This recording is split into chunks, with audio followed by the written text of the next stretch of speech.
อาศัยจากคนนี้แก้วนี้ไปมีขอนใหม่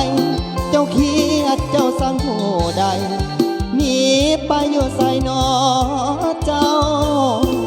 แก้วเอ๋ยเจ้าเป็นยังลืมหังไปบ้องสั่งลืมหังลืมหาก่อนเก่าเคียดให้ไทยมองใจอันใดนอเจ้าหรือมีไม่แล้วลืมเฮาน้องเจ้าแม่สาลิกาจากไปแล้วน้องแม่แก้วลืมคอลืมทุกอ่อนลืมคอนลืมคนเลี้ยงมาลืมเขาน้ำกองทองเคยอยู่นั่นนาไปแล้วบ่หวนกลับมาแม่สาลิกาลงทังแก้วเอ๋ยหากสิ้นคนสูงจงคืนสู่บ่อนเดิมน้องอยู่แต่หลังยังคงท่าแม่สาลิกาลงทังสิห้องหัวใจอายยังเป็นวังตอนหับแก้ว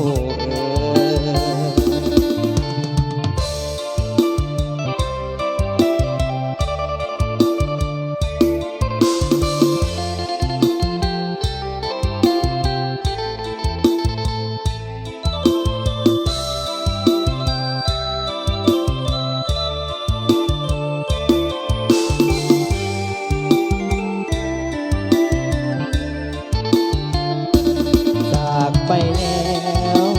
น้องแม่แก้วลืมคอนลืมทุกบอน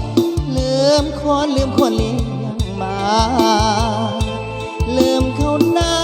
ำกองทองเคยอยู่นั่นนาไปแล้วบ่หวนกลับมาแม่สาลิกาลงทังแก้วเอ๋ยหากสิ้นคนสูงจงคืนสู่บ่อนเดิมน้องอยู่แต่หลังยังคงท่าแม่สาลิกาลงทังสิห้องหัวใจอายยังเป็นวังตอนหับแก้ว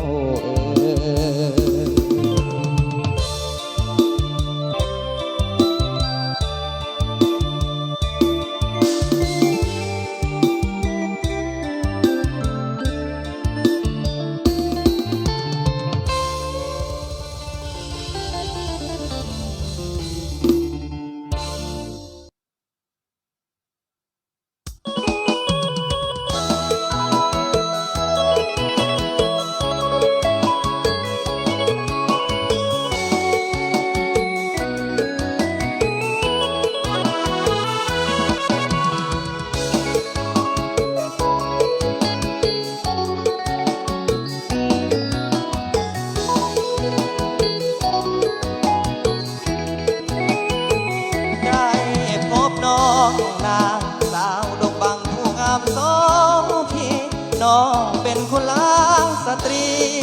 นาเลี้ยงเมืองเล่างานได้มาพบพ่องามแท้น้องจนเฝ้าติดตามหลงหักเจ้าแล้วตาดำคนงามไอ้นี้หมายปองได้พบนวลน้องที่งานดองไอ้มาห้องเพลงสาวว่าให้เป็นการอายห้องเพลงน้องก่อนลำวงน้องยิ้มส่งมาหัวใจภาวะน้ำหิวคงอยากไปฟ้อนลำวงกับอาหนงย่านแฟนน้องถามคนงามสาวดงบังแฟนอายก้าวเอาจากใจย้อนมักเจ้าหลายจริงเว้าออกมามันสุดเหลือทนเมื่อเห็นหน้ามนส่งสายตาย่านแต่บุญวาสนาของอายนี่มันบ่สมหากแม่ วกลมบ่ตีอายผู้บ่าวนักฮ้องอายสิมาอยู่กับน้องเพียงสองบ่ให้เหินห่างสิบอกพ่อแม่เท่าแก่มาขอน้องนางหากแค่บ่มีเจอจางห่างสาวดงบังผู้เดียวเด้อลา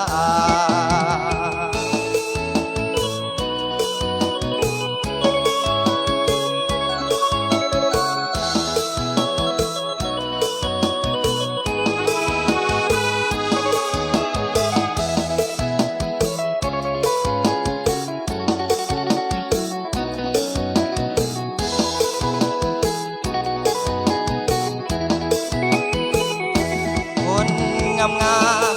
สาวดงบังแฟนอายก้าวเอาจากใจย้อนมักเจ้าหลายจึงเว้าออกมา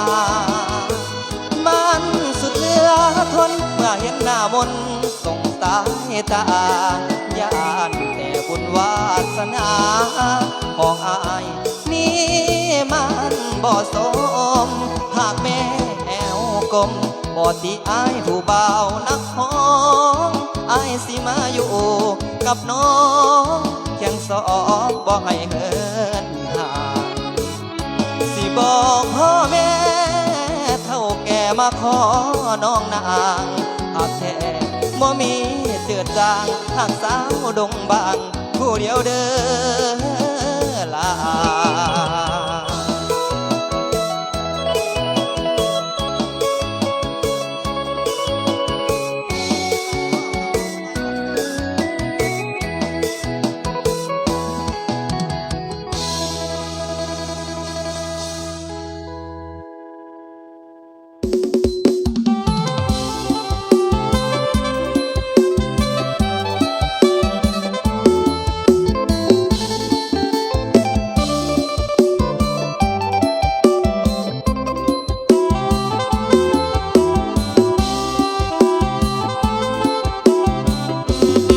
พบเพื่อนวลสาวขมวลผู้งามโส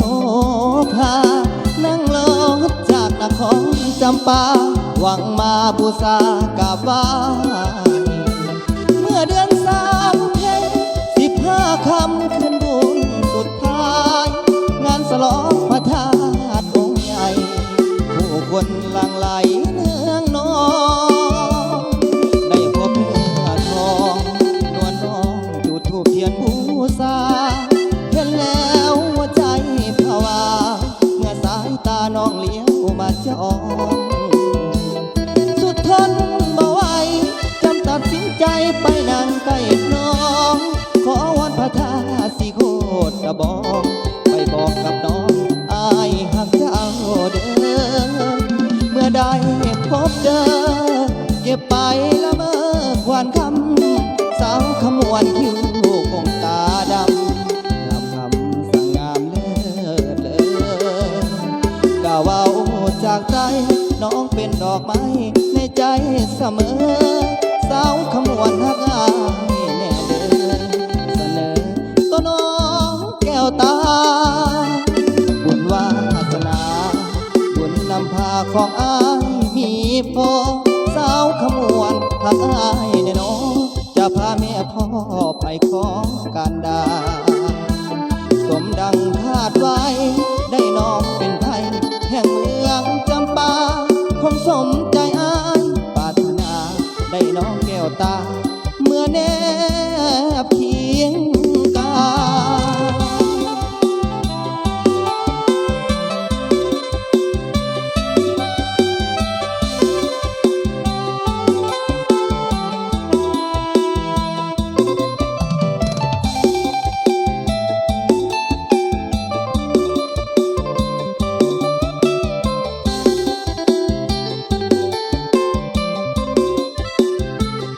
เพียงได้พบเจอเก็บไปละเมอควานคำสาวขมวลคิ้วคงตาดำงามคำสั่งงามเลิศเลอกะเว้าจากใจน้องเป็นดอกไม้ในใจเสมอสาวขมวลหักอายแน่เด้อเสนอ วาสนาบุญนำพาของอายมีพอสาวขมวนหางายในน้องจะพาแม่พ่อไปขอการดาสมดังคาดไว้ได้น้องเป็นไพ่แห่งเมืองจำปาคงสมใจอ้ายปรารถนาได้น้องแก้วตาเมื่อแนบเคียงกาย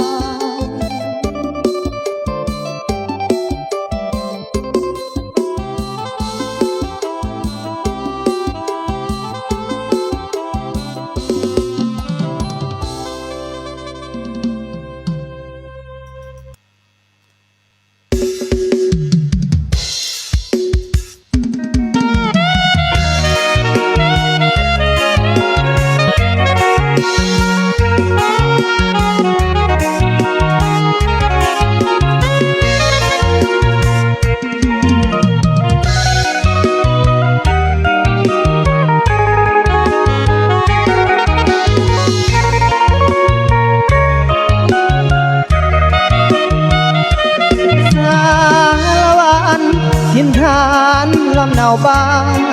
นเกิดสวยงามล้ำเลิศบ่เกิดแห่งวัฒนธรรมเสโดนหลายชาติที่ทางกดสวยลาวันสวนแขนงามปานเสกสรรอยู่คู่ควันดวงใจปราสาทหอไตปีดอกสง่าเลื่อมใสส่วนรวมน้ำใจกับไหว้ขอพรบูชารำโหหลักเมืองเรื่องเก่าขานนานมาองค์แก้วผู้นำเก่งกาก็ผู้ได้มาภาษาโหเดียดโอเดือนสามเย็นกวางสนคนลาวทางซ้ายหลังไหลกับห้อยพระบาทบงกับพระใหญ่บงแสนวัดหอพระแก้วที่เหี่ยวมันดวงใจทั่วแดนหาดกระเดาภาษาห่วงแหนผู้คนหนาแน่นหลังมาขอพรสารวันเดี๋ยวนี้เจ้างามลาวันผู้พา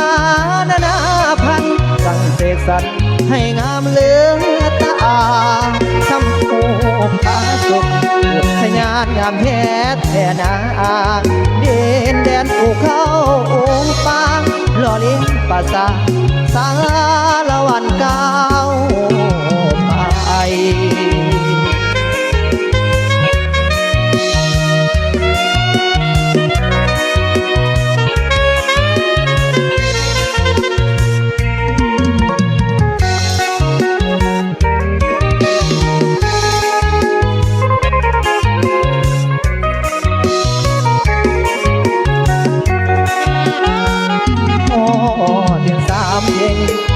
นคนลาวทางซ้ายหลังไหลกับห้อยพระบาทกองกับพระใหญ่วงแสนวัดหัวพระแก้วที่เหี่ยวมันดวงใจทั่วแดนธาตุกระเดาภาษาห่วงแหนผู้คนหนาแน่นหลังมาขอสารวันเดี๋ยวนี้เจ้างามลาวันผู้พานานาพันสั่งเสกสรรให้งามเลือตาทำผู้พาสุขอุทยานงามแท้แท้นายินเด่นเข้าผู้พาหล่อเลี้ยงภาษาสารวันเก้าวไป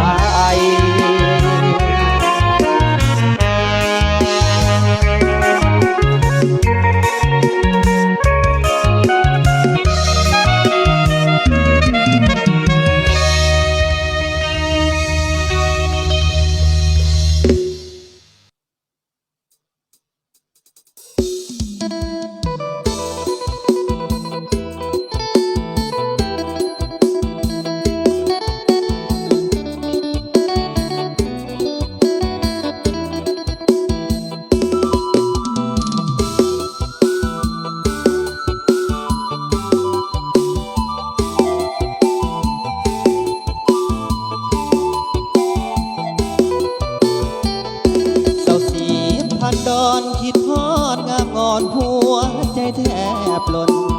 เมื่อได้มาเจอหน้ามนอายมาเที่ยวหินสิวเมืองแสนได้มาพบเจ้าอยากบอกน้องยาวผูกหักสายแน่นอยากมาผูกคอต่อแขนให้มันแกนเป็นแฟนห่วมดองยามให้ไทยนาคิดพ่อน้องลาบ่ได้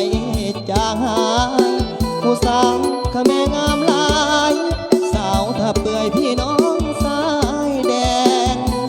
สาวบ้านดอนทานดอนพี่มานดงปะดีแฟนผู้สาวบ้านคอนดอนแกนอายหักมันแกนบ่ได้ลืมลงสาวบ้านดอนลงน้องคิวกงเมื่อใดพบพ่องานบุญสักแค่นั้นน้องนวลละอ่อนสาวดอนกระเด็นดอนฮีดอนหวดสาวบ่เคยหวดเมื่อได้พบเห็นคิดฮอดเจ้าลายเนื้อเย็นเมื่อได้พบเห็นคิดฮอดน้องเห็นเศร้าสีพันดอนอายจากงามงอนก่อนเด้อน้องลา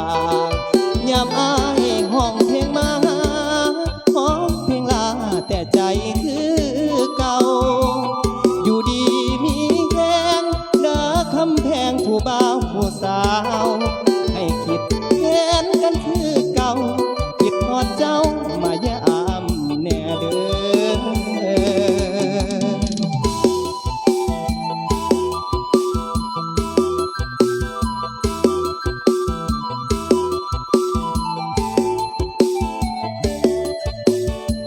สาวบ้านดอนลงน้องคิวกงเมื่อใดพบพ่องานบุญสักแค่นั้นน้องนวลละอองสาวดอนกระเด็นดอนฮีดอนหวดสาวบอกเคยอวดเมื่อได้พบเห็นคิดฮอดเจ้าลายเนื้อเย็นเมื่อได้พบเห็นคิดฮอดน้องแหงเศร้าสีพันดอนอ้ายจากงามงก่อนเด้อน้องลายามอายห้องเพลงมาห้องเพลงลาแต่ใจคือเก่าอยู่ดีมีแหงดาคำแพงผู้บ่าวผู้สาวให้คิดเห็นกันคือเก่าคิดฮอดเจ้ามายามแน่เด้อ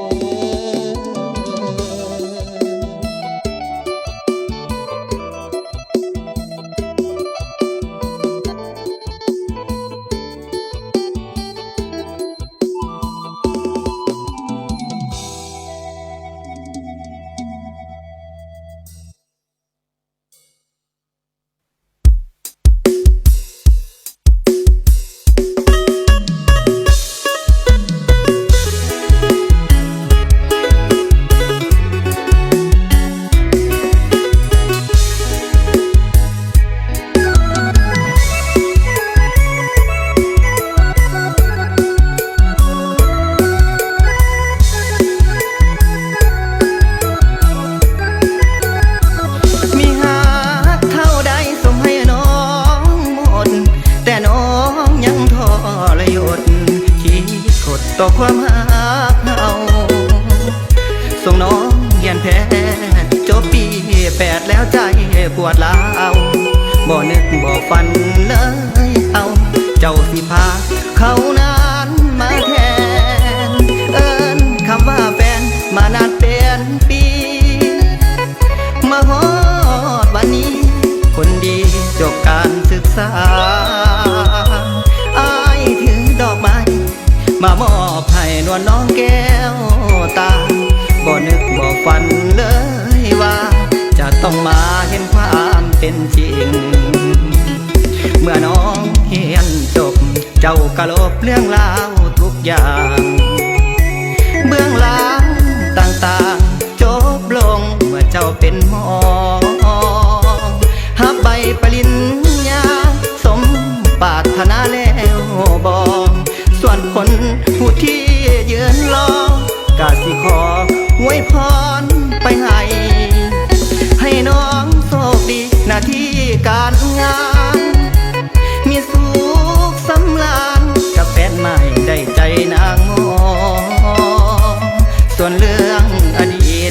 เก็บมาคิดให้เศร้าเลยน้องขอลาก่อนเดินนางมองบุญอายบ่พอขอลาน้องไป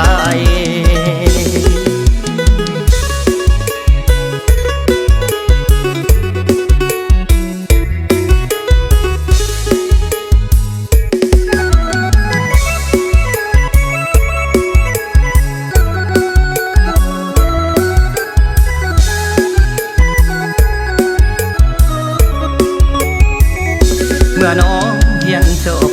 เจ้ากะลบเรื่องราวทุกอย่างเบื้องหลังต่างๆจบลงเมื่อเจ้าเป็นหมอหับใบปริญญาสมปรารถนาแล้วบอกส่วนคนผู้ที่ยืนรอกะสิขออวยพรไปให้น้องโชคดีหน้าที่การงานมีสุขสำราญกับแฟนใหม่ได้ใจนางมองส่วนเรื่องอดีตอย่าเก็บมาคิดให้เศร้าเลยน้องขอลาก่อนเดินหน้า